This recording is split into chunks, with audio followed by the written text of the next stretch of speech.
Hi guys! Welcome to part 5 of our vlog. So kagabi, istoryahan namon nga subong nga aga, makadto kami sa New Coast nga keyhole para magpa-picture. Tatlo kami ka grupo. Grupo namon, apat kami, grupo sang manghod ko, pwede si mama kag si papa, kag ang grupo sang akon pa kaisa, 7 sila kabilog. Kami sang manghod ko, ma-DIY lang kami kadto digto sa New Coast, and then ang ako niya pakaisaya, mapaland tour sila kag dalani sa ila itinerary. Kalayo gali ni guys ang New Coast. Ang plite pakadto dire is 300 and then pabalik 300 man ako par.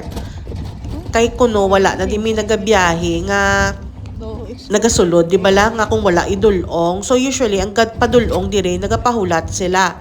So tayan lang ni wala kami na dayon kay ang manggod ko hindi tani na dili magkadto kay kamahal. Galing kay hambal ko katatlo na kami din nagbalik sa Boracay as a family pero wala pag kami diya kalabot. So hambal ko kay aring madi mapakaisa namon dapat madayon na gid niya. So, ang ginpliti namon di total, no, is 600 back and forth. Tapos, nag-tip kami sa driver 100 kay nagulat siya sa amon gamay. So, ang New Coast, guys, is 150 hectares ni siya nga property. And then, ari na ding Belmont Hotel, Savoy, kag ang Fairways and Blue Waters. Tapos, may golf course, man di sila, may mga 7-Eleven, do community, bala.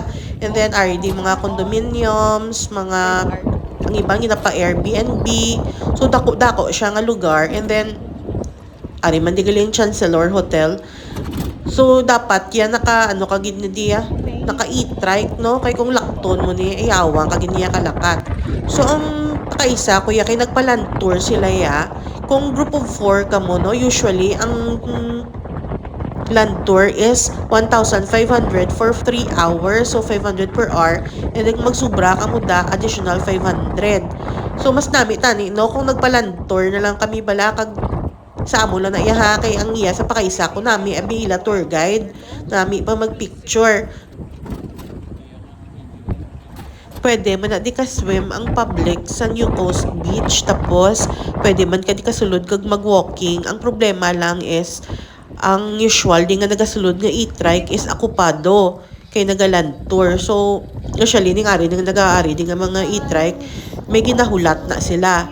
So pag naog mo da sa e-trike ko medyo layo pa ang lalakton. Tapos guys grabe hangin-hangin di gali ka tama.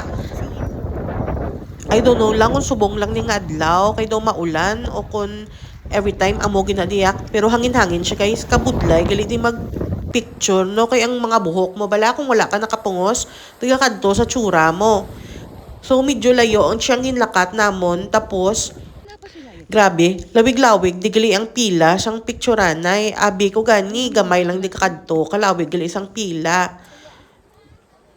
Tapos, pag-abot na din namon niya, kay DIY lang niya kami, ang nagpicture na diya samon ang sikyo. So, okay man si Manong Guard magpicture, nami man siya magpicture, kabalo na siya mag-instruction. So, ginragaan lang man siya namon sang tip. Pero ang ako niya pa kaisaya, kay nakalantor sila ya, nagminagmi, kaya yung mga picture, kag kasagad, kaya sang ilay, nga tour guide ya. Based on our experience lang niya guys ha. Pero I suggest kung nubo lang ang time nga ari ka mo di sa Boracay, much better nga maland tour para malibot nyo tanan.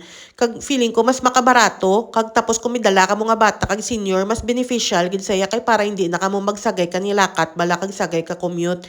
Isa na lang kabayad sa tour guide. Pero kung mag-decide ka mo guys nga mag-DIY, amo ni siya ang pwede nyo malakat halin sa D-Mall. I Heart Boracay sign sa Bulabog, ang Ati Community, ang Grotto, ang Boracay sign sa Balabag, ang Lining Tree sa Bulabog, kag ang Boracay Mangroves.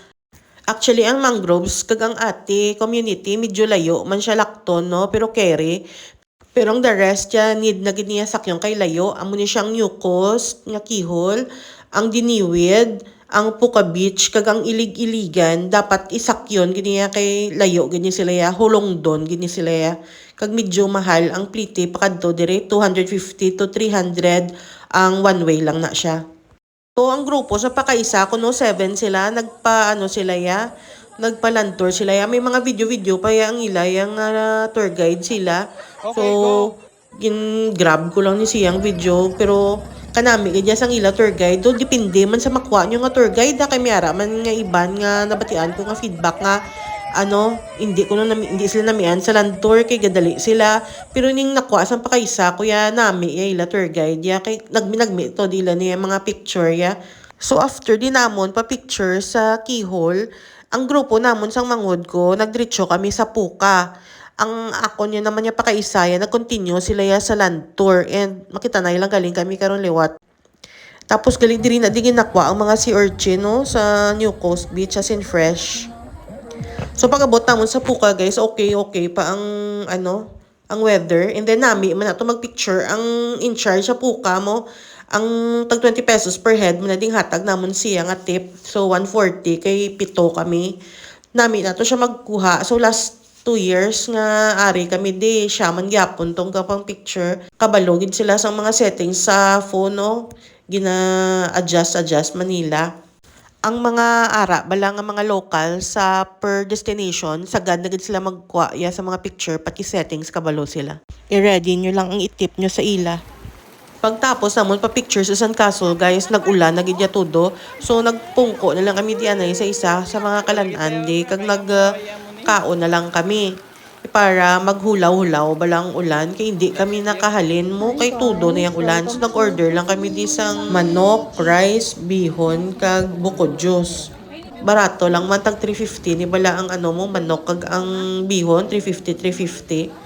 So ang setup na di guys sa Puka no ini 2024 ni namon nga video. So pagkadto di namon yung nagligad ya nami gid yang init ya. So ang setup na di sa Puka is may tawo ni balaho nag-offer na siya sang banig. Kay wala ka na di pasilungan mo, wala ka man na di pungkuan.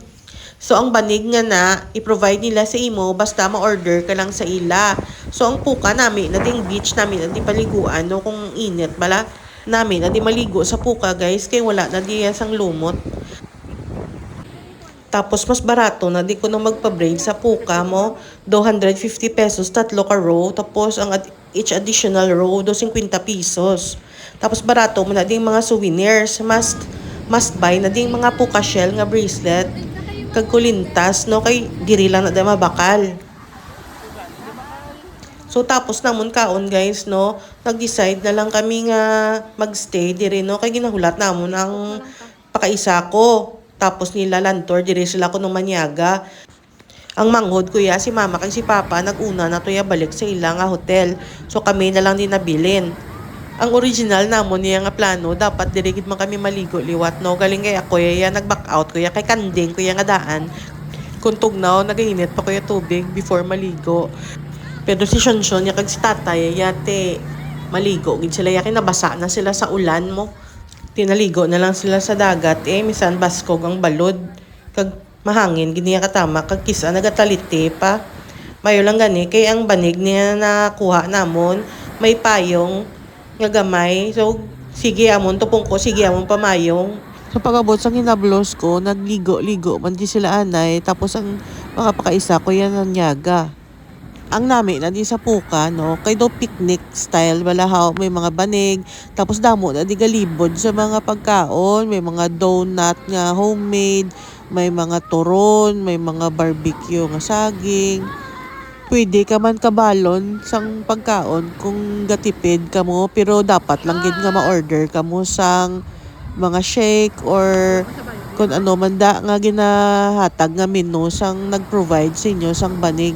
Kung may extra budget ka, mas nami na nga magbakal ka diri sa mga Puka accessories kay barato na di. So after na ginamon paligo sa Puka, nagbalik na kami to sa amon nga balay kay kwao na namon amon mga gamit kay ma-check out na kami masaylo naman kami hotel. Ang plite gali namon sa itry kalindi sa Puka hasta sa Station 1 250 pesos. So hasta lang di anay guys. Thank you for watching. See you in the next one. Bye.